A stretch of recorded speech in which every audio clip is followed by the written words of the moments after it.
Você sabia que a obesidade no país aumentou entre 2006 e 2018? Pois é.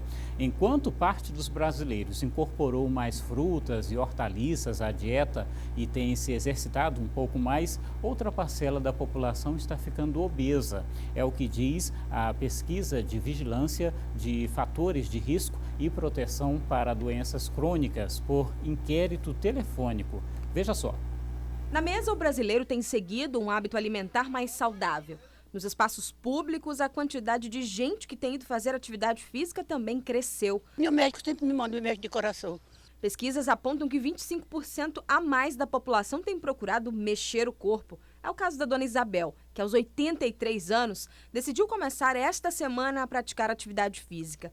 Ela e o marido já mantinham uma rotina de alimentação saudável. Porque o médico aconselhou para ter mais vida, né? Enquanto tiver Deus dando vida pra gente, tá caminhando. Eu nunca gostei de comer gordura. Lá em casa é arroz, feijão, peixe, galinha, verdura, salada, fruta no café da manhã. Hábitos alimentares saudáveis e a prática de atividade física contribuíram para que aqui em São Luís o índice de obesidade fosse o menor do país, apenas 15,7% da população. Mas na contramão disso, o índice geral em todo o Brasil tem aumentado. Dados apontam que mais da metade da população sofre com excesso de peso. Pessoas mais jovens e do sexo feminino são a maioria. 40% a mais aumentaram de peso. O Cleiton não faz parte da maior estatística, mas nos últimos anos chegou a pesar 128 quilos. De 5 meses para cá, decidiu aliar a atividade com a alimentação. Já perdeu 16 quilos. Dia a dia, né? As pessoas, às vezes, acham que chama a gente de gordo na rua. Aí isso é mais um incentivo pra gente, entendeu? Por isso mesmo. Aí por causa de saúde também, a gente fica muito incomodado.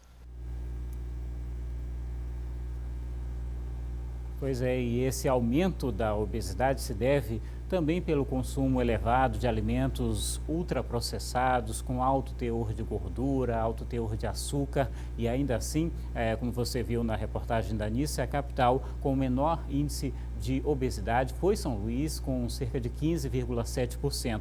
Para falar sobre cuidados com a saúde, a gente recebe o endocrinologista Wellington Santana, que vai conversar com a gente a partir de agora aqui no Na Hora D. Seja bem-vindo, obrigado pela presença, muito boa tarde. Eu queria que o senhor começasse falando para a gente estava até comentando aqui um pouco antes, que a gente vem de um período, né, que a situação estava meio estável e agora parece que voltou a aumentar, né? O que acaba acontecendo? Na verdade, de 2015 até 2017, a gente viu que a obesidade estava estável aqui no Brasil, situando em torno mais ou menos de 12% da população. E, infelizmente, nesse último ano, a gente viu que houve um salto, né? Saiu taxa de obesidade mais ou menos de 12% para algo em torno de 20%, 19,7% da população. E em relação ao sobrepeso, o excesso de peso, isso caiu para mais de 50% da população. E isso realmente é preocupante para a gente, porque a obesidade ela é um fator de risco para uma série de outras doenças metabólicas, das quais a gente destaca o diabetes em especial, mas também alterações do perfil lipídico, manifestações psiquiátricas e alguns tipos de câncer também. Entendi. O que aconteceu, né? As pessoas estão fazendo mais escolhas erradas, é isso? Estão indo no mercado, no supermercado e indo na prateleira errada, é isso mesmo? Isso é interessante porque o Vigitel, na verdade, ele mostrou uma evidência contrária a essa informação, né? A gente sabe que a obesidade ela é um desbalanço entre aquilo que você está ingerindo de calorias e aquilo que você consegue gastar a partir das suas atividades diárias e da atividade física também. Entretanto, o Vigitel mostrou que, em paralelo com esse aumento da obesidade, houve também um aumento do número de pessoas que começaram a ingerir mais frutas, mais hortaliças, a praticar mais atividade física. O que talvez exista aqui seja uma discrepância entre as pessoas que estão adotando hábitos mais saudáveis e aquelas que já eram sedentárias antes e que parece que agora aderiram mais ao sedentarismo e tudo mais. Um outro fato importante também para a gente considerar em relação a essa discrepância é a própria forma como é feita essa análise. Quer dizer, se você tiver um grupo de pessoas que é mais gordinha e um grupo de pessoas mais magrinhas, você vai ver que naquele grupo de pessoas mais gordinhas tem mais gente fazendo dieta, por exemplo. Isso não significa necessariamente que essa dieta, as pessoas que têm essa alimentação mais saudável se impactem em redução de peso. Entendi. A gente ouviu até aí na reportagem que está afetando principalmente mais jovens e mulheres, né? proporciona isso? Na verdade, esse é um padrão que a gente está vendo também em outros países, não só aqui no Brasil. Talvez isso seja por conta do maior sedentarismo nessa população. As pessoas estão indo ao mercado de trabalho cada vez mais cedo, né? O mercado muito competitivo faz com que você fique mais tempo em atividades de estudo, mais tempo em atividades mais sedentárias, e isso pode colaborar, às vezes, para o ganho de peso também. Entendi. O senhor falou aí já no começo, mas é importante reforçar um pouco mais, né?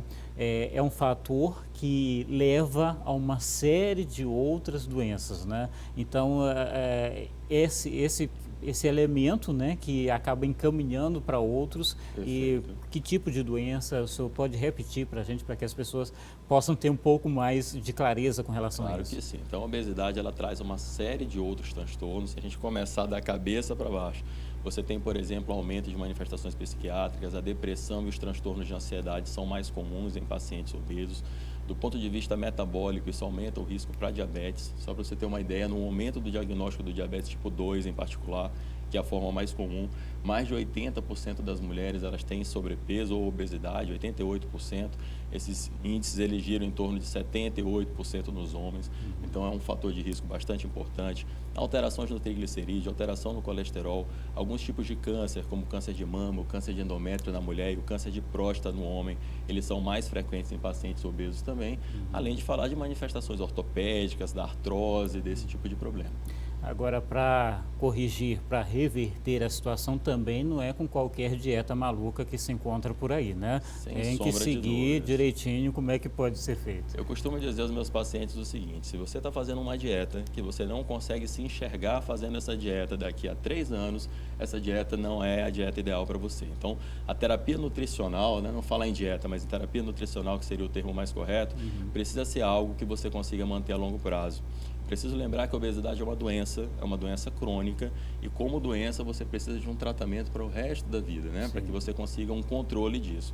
E não é com dietas da moda que você vai conseguir ter um bom controle desse problema. Tem gente que acha também, amanhã então vou começar a fazer atividade física. Também não é assim também de uma hora para outra, né? Na verdade, a atividade física, a gente tem que ter em mente que qualquer exercício é melhor que exercício nenhum. Então, se você está sedentário hoje, você deve iniciar a atividade física sim, mas você não tem que sair de uma categoria de sedentário para virar um atleta. Certo. Isso envolve um trabalho gradual, você tem que pouco a pouco ir aumentando a intensidade e tempo de atividade física, e a gente tem uma meta para isso hoje.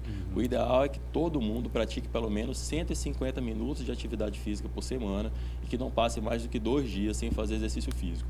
Isso tem impacto em relação à questão do controle do peso e também manifestações de outras doenças como diabetes. Legal, eu queria agradecer a sua presença aqui hoje com a gente. Obrigado pelos esclarecimentos. Seja sempre bem-vindo aqui ao nosso programa. Muito obrigado pelo convite. Obrigado, boa tarde.